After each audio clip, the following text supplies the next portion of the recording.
Alright guys, today we are taking a look at the Kizer Theta.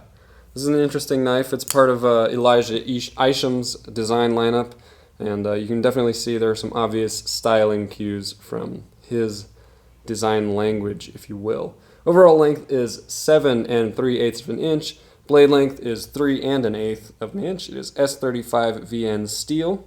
It's got a nice wharncliffe shape to it. Handles are 4.36 inches in length. And you do have a pocket clip for tip-up right-handed carry. That's kind of the depth that it's going to drop down to. That's what you're going to see sticking out of your pocket when you're carrying this thing. Handles are titanium, and it does have a flipper and a frame lock with a lock bar insert there.